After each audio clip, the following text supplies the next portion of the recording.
Most people say they want a better financial future, but what they are usually describing is something simpler: desire for life to feel less tense, less fragile, and less dependent on things going exactly right. For some, that desire is occasional and distant. For others, it is a quiet pressure they carry every day, even when things appear to be going well. That pressure is real, and so is the fear beneath it. Where the fear comes from. Fear of money is rarely about money itself. It usually comes from unpredictability, from moments when effort did not translate into safety, when plans unraveled without warning, or when responsibility did not prevent loss. Over time, the mind learns to stay alert, scanning for threats and trying to stay one step ahead. Money then takes on a new role. It stops being a tool and starts becoming a proxy for safety, even though safety itself still feels uncertain and fragile. The common mistake. Most people respond to this fear by chasing a feeling. They tell themselves that once they reach a certain number or once they save enough, they will finally be able to relax and feel secure. But that feeling rarely arrives in a lasting way.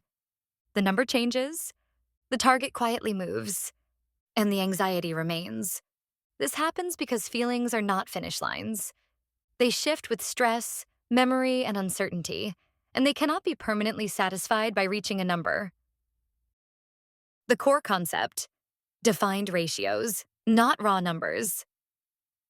The antidote to this kind of fear is not confidence, and it is not optimism. It is definition. Clear ratios, clear boundaries, and clear limits that are decided calmly and do not change just because fear becomes louder. Ratios are often misunderstood as restrictions, but they are better understood as containers, structures that hold decisions steady when emotions fluctuate. They answer important questions in advance before fear tries to answer them for you. These boundaries are not about predicting outcomes, but about reducing how often fear gets to renegotiate decisions. A simple illustration. Imagine two people earning the same income. Both earn $10,000 a month, both live responsibly, and both are thinking seriously about their long-term future. The first manages money using raw numbers. They decide how much they should save in dollar terms, and when income increases, the target increases as well. When fear shows up, the number quietly moves again, always upward, always just out of reach. Each adjustment feels reasonable, but the finish line never settles. The second person uses ratios instead. Living expenses remain at 60% of income. Long-term saving and investing stay at 25%. The remaining 15% is reserved for flexibility, whether that means building additional reserves, investing further, or simply enjoying the present.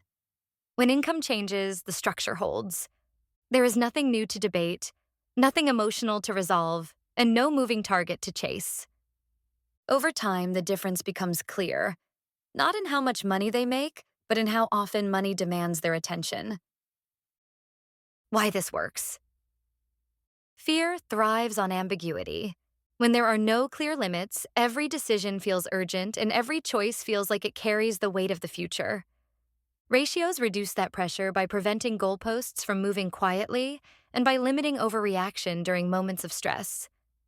They do not remove uncertainty, but they prevent fear from being the thing that sets the rules. Using fear correctly.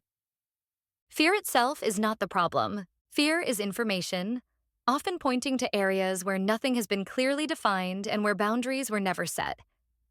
Addressing fear does not mean suppressing it or trying to eliminate it. It means responding to it once, calmly and deliberately, instead of reacting to it over and over again. The deeper shift. When ratios are defined, money becomes quieter. Not because fear disappears, but because fear no longer gets to renegotiate decisions. Choices become steadier, trade-offs become clearer, and the future feels less fragile. Not perfectly safe, but contained. The fear of money does not disappear by accumulating more of it. It fades when uncertainty is reduced and limits are respected. Not through control, not through optimism, but through clarity. When money has structure, fear has less room to operate, And the future becomes something you are no longer chasing, but something you can navigate with clarity. If this video helped you, consider subscribing. You can also like, comment, or share. See you in the next video.